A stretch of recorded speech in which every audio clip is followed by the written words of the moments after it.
Hello my dear students, आज फिर आपके सामने रूबरू हूं मैं सुशील वारजुरकर क्लासेस पुणे।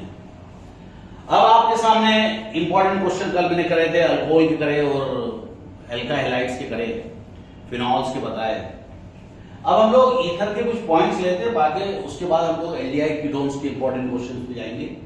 मैं थोड़ा एक्सप्लेनेशन भी करता रहता हूं ताकि तुमको पेपर देने में आसानी हो। तो डाइइथाइल ईथर लेंगे, एचआई के साथ रिएक्ट करेंगे, तो कहीं पे हॉट एचआई, कोल्ड एचआई या फ्रीजिंग टेम्परेचर ऐसे करके आपको क्वेश्चंस रहेंगे। तो आप देख लेना, एक एचआई की प्रेजेंस करेंगे 373 केल्विन, तो ये लगभग 100 डिग्री सेल्सियस के पास हो गया, और इथेनॉल बनेगा, साथ में अल्काइल हैलाइड बनेगा।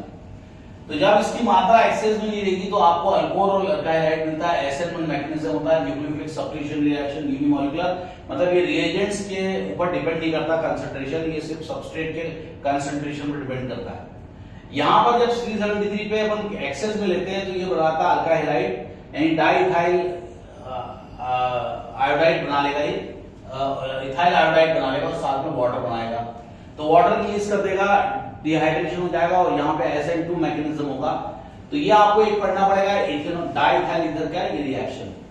दूसरा विलियमसन सिंथेसिस हो गया, वुड्स रिएक्शन हो गया, ये तो आप पढ़ोगे। तो इथेनॉल को मैं आपको बताता हूं कि अल्कोहल को जब हीट करते हैं कंसंट्रेट सल्फ्यूरिक एसिड के साथ 443 केल्विन पे करोगे तो अल्कीन बनेगा, और 413 केल्विन पे करोगे तो ईथर बनेगा। एक और रिएक्शन होता है सल्फ्यूरिक एसिड के साथ वाटर के साथ ट्रीट कर देते हैं तो अल्काइल हैलाइड को, तब आपको अल्कोहल मिलता है। वो भी एक बहुत अच्छा रिएक्शन है सल्फ्यूरिक एसिड का। और एक इस तरह के आपके क्वेश्चंस आपको पढ़ने पड़ेंगे, तो ईथर के जो रिएक्शंस है वो यही पढ़ने पड़ेंगे। ईथर में एक और चीज होता है, एरोमेटिक कंपाउंड उसका होता है, इसको बोलते हैं एनिसोल, इसको बोलते हैं मिथॉक्सी बेंजीन, इसको बोलते हैं इथॉक्सी बेंजीन, तो या मिथाइल फिनाइल ईथर भी बोल सकते हो आप इसको। तो ये एनिसोल होता है और ये फेनिटोल होता है, ये दोनों बहुत इंपॉर्टेंट है ईथर के अंदर। और ईथर के अंदर हम लोग जब उसका आईपीसी नेम लेते हैं तो वो अल्कोक्सी अल्केन बोलते हैं। अल्कोक्सी किसके साथ लगाते हैं? जो अल्कोक्सी उसके साथ लगाते हैं जिसके पास कम हाइड्रोजन होते हैं। जैसे अपन एक साइड मिथाइल है और एक साइड अगर मान लो इथाइल है, तो आपको मिथॉक्सी इथेन बोलना पड़ेगा, समझिए।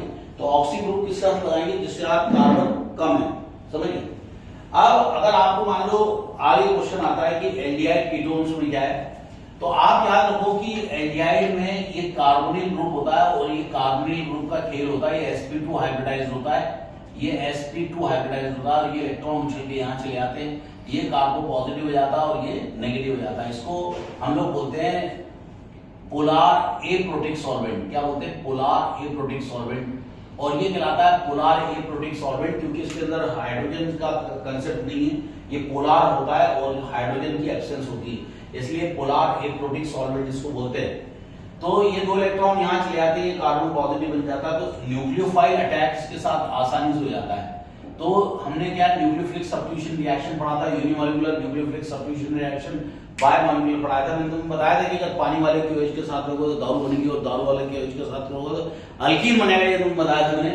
यहाँ पर न्यूक्लियोफिलिक सब्स्टिट्यूशन रिएक्शन होने के बाद ये होता है न्यूक्लियोफिलिक एडिशन रिएक्शन। तो जैसे आपने CN ले लिया और H ले लिया, HCN से HCN बनता है, तो ये H यहाँ पे जुड़ जाता है और CN यहाँ पे जुड़ जाता है, तो ये साइनोहाइड्रिन बना लेता है। इसलिए बाइसल्फाइड ऐसा काफी प्रोडक्ट बनते हैं एडिशन। तो ये एक बेसिक होता है हमारा कार्बोनिल ग्रुप का। तो कार्बोनिल ग्रुप में अगर दोनों H रहेंगे तो फॉर्मल्डिहाइड, एक H एक R रहेगा तो एल्डिहाइड, और दोनों R रहेंगे तो कीटोन। वो बात अलग है कि सिमेट्रिक और एसिमेट्रिक कीटोन, अलग अलग कीटोन आ जाते हैं। लेकिन फिलहाल हम लोग देख रहे हैं कि एल्डिहाइड का नाम क्या होता है। एल्डिहाइड में हम लोग Al करके उच्चारण करते हैं, जैसे अल्केनल करके उच्चारण करेंगे। तो एल्डिहाइड के अंदर एक तो नाम बहुत ज्यादा अधिकतर याद रखना पड़ेगा उनको, वेरल्डिहाइड जो होता है उसके अंदर 5 कार्बन होते हैं, और ब्यूटाइल्डिहाइड में 4 कार्बन होते हैं, BUTYRALDHYD, और वेरल्डिहाइड में VALERALDHYD। तो ये एल्डिहाइड है। तो आपको एक और चीज होती है, अगर साइक्लोचेन है, और साइक्लोचेन है मतलब इसके अंदर डबल बॉन्ड कहीं नहीं है, तो ये कहलाता है साइक्लोपेंटेन। 5 कार्बन है, 1 2 3 4 5, तो ये कहलाता है साइक्लोपेंटेन कार्बोल्डिहाइड बोलते हैं इसको, साइक्लोपेंटेन कार्बोल्डिहाइड। अब आप देखेंगे तो इसी तरह से 6 होते हैं तो अपन बोलते हैं साइक्लोहेक्सेन कार्बोल्डिहाइड, और वही अगर बेंजीन रिंग में होता तो उसको बेंजल्डिहाइड बोलते हैं हम लोग, समझ गए। तो सैलिसिल्डिहाइड, सैलिसैलिक एसिड भी तुमको कल बताया था मैंने, फिनॉल में अगर CHO लगाओ ऑर्थो पोजीशन पे अगर आप लगा दो तो ortho hydroxy benzaldehyde, ortho hydroxy benzoic acid, तो वो सैलिसिल्डिहाइड और सैलिसैलिक एसिड कहलाते हैं। तो ये भी आपको ध्यान रखना पड़ेगा। ये वेरल्डिहाइड को कैसे नाम लेंगे कॉमन नेम में, ये कार्बन 1 2 3 4 5 कार्बन होते हैं। तो अगर आपको इसकी चेन नहीं आती तो आप लोग मैसेज डालो 8055520419 जो नंबर है, आप इसको मैसेज डालो, मैं आपकी हेल्प करूंगा। 8055520419 इस पे आप मैसेज डालो, आप मेरे को, मैं आपकी हेल्प करूंगा। तो यहाँ पर जो वेरल्डिहाइड होता है इसमें 5 कार्बन रहते हैं। जो भी फंक्शन ग्रुप होता है CHO या COOH रहता है, इसके बाजू में जो कार्बन आते हैं उनको नाम देते हैं। इसको अल्फा कार्बन बोलते हैं, इसको बीटा, इसको गामा और इसको ईटा कार्बन। इस तरह से अलग अलग कार्बन के नाम रहते हैं। तो आप देखो ये CHO लगा हुआ है तो यहाँ पे जो रहेगा ये इथाइल कहलाएगा, इसको बोलेंगे बीटा क्लोरो, ये अल्फा है और ये beta, beta chloro alpha ethyl valeraldehyde, और ये कहलाएगा अल्फा ब्रोमो ब्यूटाल्डिहाइड। और इस तरह से आपको एल्डिहाइड के और कीटोन के नाम दे सकते हो। कीटोन में पहला जो पेरेंट एलिमेंट होता है वो एसीटोन कहलाता है, CH3COCH3, ये एसीटोन कहलाता है। और एसीटोन रहता है नेल पॉलिश रिमूवर होता है। तो एसीटोन जो होता है इसके अंदर आप 3 कार्बन देखोगे, इसको प्रोपेनॉन बोलते हैं, कई बार प्रोपेनॉल 2 भी बोल सकते हैं, तो प्रॉब्लम नहीं है। अगर मान लो आपको कभी एक IPC नेम दे दिया गया तो इसका IPC नेम क्या है, मान लो इसका एक क्वेश्चन देता हूं, IPC नेम इसका क्या है, तो ये है आपका CH और ये है CH2, ये है CHO और यहाँ पर आ गया CH3 और ये आ गया बेंजीन रिंग। तो बेंजीन रिंग को आप फिनाइल के नाम से जाना जा सकता है। तो आप देखो इसमें कौन से कार्बन का आया, 1 2 और 3 और ये 4, इसको लेंगे 3 फिनाइल, क्या बोलेंगे 3 फिनाइल 1 2 3 4 ब्यूटेनल, क्या हो जाएगा 3 फिनाइल ब्यूटेनल हो जाएगा इसका नाम। और इस तरह से आप IPC नेम दे सकते हो। अगर डबल बॉन्ड होगा तो ब्यूटेन, देखिए ब्यूटीन हो जाएगा, ब्यूटेनल, ब्यूटीनल करके हो जाएगा। तो कौन से पोजीशन पे इन है वो आपको दिखानी पड़ेगी। अब मैं तुम्हें बताता हूँ कि आज का जो पहला इंपॉर्टेंट क्वेश्चन है। पहली बात तो जो हमारा एल्डिहाइड है ये बहुत अच्छा टॉटोमेरिज्म दिखाता है, इसके ऊपर एक क्वेश्चन आएगा आपको। तो ये टॉटोमेरिज्म दिखाता है, जैसे मान लो आपके पास 1 2 3 कार्बन है, यहाँ मान लो OH है तो ये इनॉल में कन्वर्ट हो जाता है, नहीं ये मान लो कीटोन है मान लो, और ये C डबल बॉन्ड और ये OH में कन्वर्ट हो जाता है, इस तरह से इनॉल बना लेता है। तो ये जो एल्डिहाइड और कीटोन का अल्कीनॉल में कन्वर्शन होता है, ये टॉटोमेरिज्म में पूछा गया है। तो टॉटोमेरिज्म डायनेमिक इक्विलिब्रियम होता है, दोनों साइड होता है, मैंने एक ही साइड बनाया था। तो आप पढ़ के लेना। अगर मान लो आपको टॉटोमेरिज्म समझ में नहीं आता है या कोई भी टॉपिक समझ में नहीं आता है तो मैंने ऊपर आपको अपना फोन नंबर लिखा हुआ, उस पर आप मैसेज डालिए, मैं उसके ऊपर वीडियो बनाऊंगा। और मान लो आपको कोई वीडियो देखने हैं, जैसे हाइड्रेशन ऑफ अल्कीन देखना है या एल्डोल कंडेंसेशन देखना है, तो उसके ऊपर मेरा वीडियो मिलेगा आप वारजूकर क्लासेस में, यानी कि आप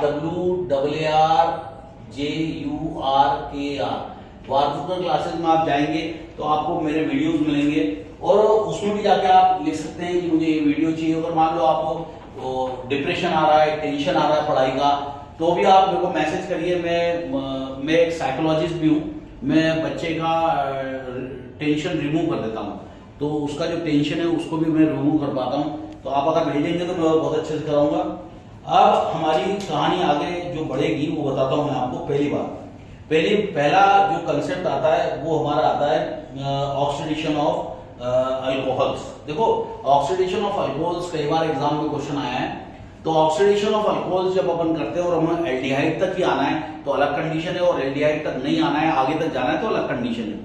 तो जब हम लोग ऑक्सीडेशन करते हैं तो याद रखना कि जो 1 डिग्री अल्कोहल रहता है, 2 डिग्री अल्कोहल रहता है और 3 डिग्री अल्कोहल रहता है, तो 1 डिग्री अल्कोहल एल्डिहाइड में कन्वर्ट होता है, और फिर इसका अगर ऑक्सीडेशन करते हैं तो ये RCOOH में कन्वर्ट, यानी एसिड में कन्वर्ट हो जाता है। अगर मान लो आपके पास OH है, यानी कि 1 डिग्री अल्कोहल को बोलते हैं RCH2OH, ये आपका 1 डिग्री अल्कोहल हो गया। R2CHOH क्या हो जाएगा, ये R2CHOH हो जाएगा 2 डिग्री, और ये हो जाएगा R3COH हो गया 3 डिग्री। तो जो 1 डिग्री अल्कोहल रहता है उसको जब ऑक्सीडाइज करते हैं हम लोग नेसेंट ऑक्सीजन के साथ, नेसेंट ऑक्सीजन और नेसेंट हाइड्रोजन बहुत ज्यादा रिएक्टिव होता है, बहुत ज्यादा रिएक्टिव होता है ये, और ये K2Cr2O7 की प्रेजेंस में स्ट्रॉन्ग ऑक्सीडाइजिंग एजेंट है। साथ में सल्फ्यूरिक एसिड डालते हैं, ये ऑक्सीजन को बाहर निकालता है, समझ गए। तो K2Cr2O7 का जो ऑक्सीजन है ये बाहर निकलता है, और ये ऑक्सीजन प्रोवाइड करता है अल्कोहल को, और अल्कोहल से एल्डिहाइड बनता है, एल्डिहाइड से एसिड बनता है। लेकिन आपको रिवर्स जाना है, आपको रिवर्स जाना है, जब भी रिवर्स जाना है तो आपको रिडक्शन करना पड़ेगा। तो दिमाग में मार मार के ठूस लो कि अल्कोहल से एल्डिहाइड में आना है तो अपन को ऑक्सीडेशन करना पड़ेगा, और एल्डिहाइड से अगर अपन को अल्कोहल में आना है तो रिडक्शन करना पड़ेगा। तो आप हर बार कंफ्यूज मत होना, कई बार एल्डिहाइड से अल्केन भी बन जाता है, उसके लिए आपका क्लेमेंसन रिडक्शन और हमारा क्लेमेंसन रिडक्शन रहता है, और एक वो वुल्फ क्रिश्चियन रिएक्शन होता है। तो ये दोनों रिएक्शन में ऐसा ही होता है, ध्यान रखना आप लोग। अब यहां पर आप याद रखना कि प्राइमरी अल्कोहल जो होता है वो ऑक्सीडाइज होकर एल्डिहाइड देगा, और एल्डिहाइड ऑक्सीडाइज होकर एसिड देगा। लेकिन सेकेंडरी में करेंगे तो कीटोन देगा। क्या देगा वो? कीटोन। पहले में क्या होता है? एल्डिहाइड। सेकेंडरी में क्या देगा? कीटोन देगा, और फिर बाद में वो एसिड बनाएगा। कीटोन जो होता है वो लेस रिएक्टिव होता है एल्डिहाइड से। अब ये टर्शियरी क्या करता है? पहले आइसोब्यूटिलीन बना लेता है। टर्शियरी क्या करता है? पहले आइसोब्यूटिलीन बना लेता है, ये आइसोब्यूटिलीन है, उसके बाद ये बनाता है, उसके बाद जाके एसिड बनता है। तो कभी भी याद रखना, ऑक्सीडेशन ऑफ अल्कोहल से एक अच्छा क्वेश्चन है जो एग्जाम में आ सकता है। लेकिन अगर एल्डिहाइड बनाते हैं तो एल्डिहाइड ऑक्सीडेशन ऑफ अल्कोहल से आता है, तो हम लोगों को पायरिडीनियम क्लोरोक्रोमेट लेना पड़ता है। पायरिडीनियम क्लोरोक्रोमेट यानी पीसीसी लेना पड़ता है, और पायरिडीनियम क्लोरोक्रोमेट से हम लोग क्या करते हैं कि अल्कोहल से एल्डिहाइड बना लेते हैं, RCHO। लेकिन यहाँ पे पीसीसी डालते हैं और इसका ऑक्सीडेशन कर देते हैं। तो पीसीसी डाल के जब ऑक्सीडेशन करते हैं तो ये इसको चेक कर देता है और आगे बढ़ने नहीं देता। और इस तरह से हमने क्या देखा कि ऑक्सीडेशन ऑफ अल्कोहल भी एक अच्छा पॉइंट है, और ऑक्सीडेशन ऑफ प्राइमरी या सेकेंडरी वो भी एक अच्छा पॉइंट है। अब हम लोग अगर कोई पूछता है कि साइक्लोहेक्सेनोन बनाओ, तो ये क्वेश्चन काफी अच्छा है, आप पढ़ के जा सकते हैं। आप बहुत अच्छा क्वेश्चन है। जैसे आपको दिया रहेगा साइक्लोहेक्सेनॉल, साइक्लोहेक्सेनॉल है, ये साइक्लोहेक्सेनॉल है। और देखो कभी भी याद रखना कि जब भी आप बेंजीन के रिएक्शंस दिखाते हो और बीच में गोला बनाना भूल गए, बीच में गोला बनाना भूल गए, तो आपको क्वेश्चन पूरा रॉन्ग हो जाता है, क्योंकि अब वो बेंजीन ना रहकर अब वो साइक्लोहेक्सेन हो चुका रहता है। तो जैसे अभी ये साइक्लोहेक्सेन, ये फिनॉल नहीं, अगर ये मैं गोला बना दूंगा तो ये फिनॉल हो जाएगा। अभी गोला हटा दूंगा तो ये क्या हो जाएगा? साइक्लोहेक्सेनॉल। तो साइक्लोहेक्सेनॉल का मैं रिडक्शन कर दूंगा, और रिडक्शन करने के लिए मैं यहां पर यूज करूंगा 315 केल्विन और एसिडिक मीडियम में K2Cr2O7, और एसिडिक मीडियम में इसका रिडक्शन कर दूंगा मैं, और टेम्परेचर लगभग रखूंगा मैं 373 केल्विन या 100 डिग्री सेल्सियस रख दो, अगर ज्यादा याद नहीं आ रहा तो ये रखोगे। आपको ये जब भी रखोगे आपको तो आपको एक अल्केनोन मिलेगा, लेकिन साइक्लोहेक्सेनोन मिलेगा, और इस तरह से ये आपको एक कीटोन मिलेगा। तो आप देखो यहाँ पे रिएक्शन क्या है, कुछ भी अजीब तरह की चीज बन रही है, तो साइक्लोहेक्सेनोन बन जाएगा वो, तो इसको बोलते हैं साइक्लोहेक्सेनोन। तो ये हेक्सेनोन में आपका गोला नहीं आएगा, गोला बना दोगे तो कुछ और ही बन जाएगा वो, तो बीच में गोला नहीं बनाना आपको। तो अभी आपको इंपॉर्टेंट क्वेश्चन बताता हूँ, बहुत ही इंपॉर्टेंट है। वो बोलेगा कि आपको एक मैंने कॉमन क्वेश्चन बताया था कि डिहाइड्रोजनेशन ऑफ अल्कोहल्स। तो डिहाइड्रोजनेशन ऑफ अल्कोहल्स जो था वो अल्कोहल में भी इंपॉर्टेंट था और एल्डिहाइड कीटोन में भी इंपॉर्टेंट है। तो डिहाइड्रोजनेशन ऑफ अल्कोहल, अगर कुछ बच्चों की प्रॉब्लम है तो 2 वीडियो मैंने और बनाए हुए हैं, पहले उनको देखना फिर इस पे आना, 3rd वीडियो पे, समझिए। तो डिहाइड्रोजनेशन ऑफ अल्कोहल जो होता है उसका मतलब हाइड्रोजन निकालना होता है। तो याद रखो कि 1 डिग्री अल्कोहल लोगे, 1 डिग्री, ये 2 डिग्री और ये 3 डिग्री अल्कोहल लोगे, 1 डिग्री 2 डिग्री 3 डिग्री अल्कोहल लेते हो, तो ये डिहाइड्रोजन -H2 करेंगे। क्या करेंगे? -H2। लेकिन टेम्परेचर लगभग 300 डिग्री सेल्सियस लेना पड़ता है कॉपर के प्रेजेंस में। Alcohol vapour pass over heated copper at 300 degree Celsius, ऐसा क्वेश्चन आएगा। या डिहाइड्रोजनेशन अल्कोहल आएगा तो 1 डिग्री अल्कोहल एल्डिहाइड देता है, 2 डिग्री अल्कोहल कीटोन देता है और 3 डिग्री अल्कोहल जो होता है वो आइसोब्यूटिलीन देता है, यानी कि उसका डिहाइड्रेशन हो जाता है। इसका क्या हो जाता है, डिहाइड्रेशन हो जाता है। और इस तरह से ये एक बहुत अच्छा क्वेश्चन है जो एल्डिहाइड कीटोन में भी आ सकता है। तो आप लोगों ने ये देख लिया। अब इसके बाद एक और लेक्चर बनेगा इसका, तो आपको मैं जब 5 मिनट बाद फिर से एक नया लेक्चर बनाऊंगा तो आपको समझ में आएगा। इसके बाद एक दो रिएक्शंस बहुत प्यारे हैं, लेकिन मुझे ऐसा लगता है कि ये दोनों आ सकते हैं। उसको बोलते हैं dry distillation of calcium salt of fatty acids, dry distillation of calcium salt of fatty acid. तो आप जब देखोगे तो कैल्शियम में 2 वैलेंसी होती, ये 2 वैलेंसी होती, ये आपका एक ऑक्सीजन आ गया, ये C आ गया और ये CH3 आ गया, समझ गए? ये ऑक्सीजन आ गया, ये C आ गया, ये CH3 आ गया। इसको बोलते हैं calcium salt of fatty acid. अगर आप सेम लोगे यानी 2 इसके मॉलिक्यूल लोगे, इसको हीट कर दोगे, इसको बोलते हैं dry distillation of calcium salt of fatty acid. अगर आप ड्राई डिस्टिलेशन करते हो तो इसको लगभग टेम्परेचर 375 केल्विन आपको रखना पड़ेगा। तो dry distillation of calcium salt of fatty acid, जब भी आप ये सेम टाइप के एलिमेंट को लेकर चलते हो तो आपको कीटोन बनेगा। ठूस लो दिमाग में, सेम रहेगा तो कीटोन बनेगा। और आप ये लेते हो और एक फॉर्मल मतलब सेम, यहां तक तो सेम रहेगा, इसकी जगह H आ जाएगा, समझिए H आ जाएगा, इसको बोलते हैं कैल्शियम फॉर्मेट। ये CH3 की जगह H आ जाएगा, इसको बोलते हैं कैल्शियम फॉर्मेट। तो एक कैल्शियम फॉर्मेट ले लो और कैल्शियम एसिटेट ले लो तो आपको एल्डिहाइड बनेगा। क्या बनेगा, RCHO। तो एल्डिहाइड जब बनता है जब डिफरेंट होते हैं, और जब सेम रहेगा तो क्या बनेगा, कीटोन। तो dry distillation of calcium salt of fatty acid के ऊपर भी क्वेश्चन आपको पूछा जा सकता है। इवन कॉम्पिटिटिव एग्जाम में भी क्वेश्चन आया हुआ है। तो आप याद रखिएगा, अगर सिर्फ सेम वाला रहेगा यानी कैल्शियम एसिटेट रहेगा तो कीटोन देगा, कैल्शियम एसिटेट और कैल्शियम फॉर्मेट रहेगा तो एल्डिहाइड देगा। ये आपको दिमाग में ठूस लो। दूसरा इंपॉर्टेंट रिएक्शन है ओजोनलिसिस, यह आ सकता है। ओजोनलिसिस जो क्वेश्चन है काफी इंपॉर्टेंट है, अगर 2-3 साल में नहीं पूछा तो ये क्वेश्चन एग्जाम में आ जाएगा ओजोनलिसिस। तो ओजोनलिसिस में आपको क्या करना पड़ेगा, O3 के साथ रिएक्शन करना पड़ेगा। ओजोनलिसिस करेगा C डबल बॉन्ड C, समझिए। तो जब अल्कीन का ओजोनलिसिस के साथ रिएक्ट करते हैं तो क्या होता है, हम लोगों का एक कंपाउंड बनाना है इस टाइप का, ये O जोड़ देना और ये O जोड़ देना, ऐसे O जोड़ देना, समझ गए, और जिंक के साथ रिएक्ट कर देना तो ये ऐसे निकल आएगा।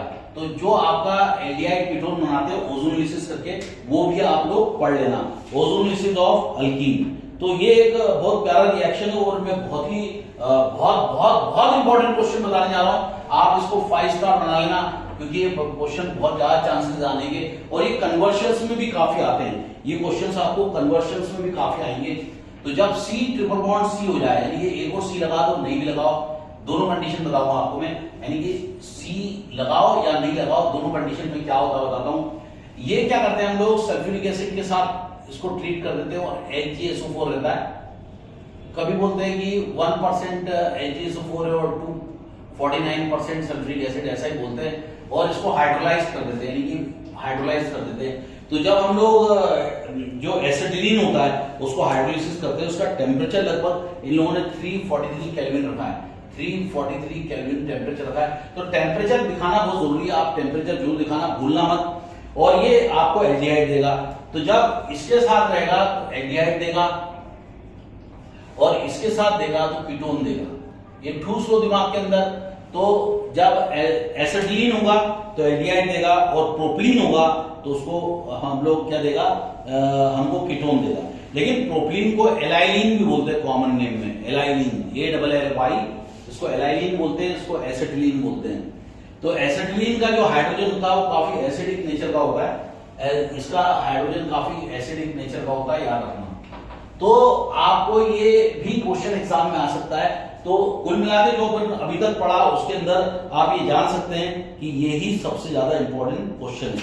अब इसमें अगर मान लो एरोमेटिक क्वेश्चन आ गया, एरोमेटिक के ऊपर क्वेश्चन आ गया तो क्या आ सकता है, आप एक फ्रेडल-क्राफ्ट रिएक्शन पढ़ लेना, एक फ्रेडल-क्राफ्ट रिएक्शन पढ़ लेना, बस उसके चांसेस दिख रहे हैं मेरे को। और एल्डिहाइड्स के, एरोमेटिक कंपाउंड्स के क्वेश्चंस, अब इसके केमिकल प्रॉपर्टीज बताता हूं थोड़ी देर में तुम लोगों को मैं। अभी देखो आपको मैंने एल्डिहाइड के प्रिपरेशन तक कैसे कैसे क्वेश्चन आ सकते हो बताए। एल्डिहाइड जो होता है और कीटोन जो होता है उसके अंदर एल्डिहाइड कीटोन से ज्यादा रिएक्टिव होता है, क्योंकि एल्डिहाइड में होता क्या है, R-C और ये H रहता है, समझिए। तो जब ये इलेक्ट्रॉन यहां जाते होंगे और ये पॉजिटिव होता होगा तो ये प्लस आई इफेक्ट दिखाता है। क्या दिखाता है? प्लस आई इफेक्ट, जिसके कारण इस पे इलेक्ट्रॉन डेंसिटी बढ़ जाएगी, तो जो न्यूक्लियोफाइल अटैक होता है वो कम हो जाता है, इसलिए ये कम रिएक्टिव होते हैं। तो फॉर्मल्डिहाइड ज्यादा रिएक्टिव होगा, यानी कि H रहेगा, डबल बॉन्ड O रहेगा, ये इसके अंदर प्लस आई इफेक्ट नहीं होता, तो ये ज्यादा रिएक्टिव है, ये उससे कम है। और लेकिन कीटोन में क्या होता है, 2 R आ जाते हैं, कीटोन में क्या हो जाता है, 2 R आ जाते हैं, तो ये भी दोनों मिला के प्लस आई इफेक्ट देते हैं, जिसके कारण न्यूक्लियोफाइल अटैक बहुत कम हो जाता है। तो ketones are less reactive than aldehyde. ये इसके ऊपर भी क्वेश्चन आपको एग्जाम में आ सकता है। तो जो आगे चल के स्किप बेस और टॉलरेंस रिएजेंट, इसके ऊपर क्वेश्चंस है, कॉम्पिटिटिव एग्जाम में भी इसके क्वेश्चंस आते हैं, तो बी प्रिपेयर्ड विद दैट। आपको आएगा स्किप बेस के ऊपर आएगा, टॉलरेंस रिएजेंट आएगा, ये सब आएगा। तो अभी फिर से मैं तुम्हारे पास ज्वाइन होता हूं 5 मिनट में। Have a nice time, bye bye, God bless you all the best.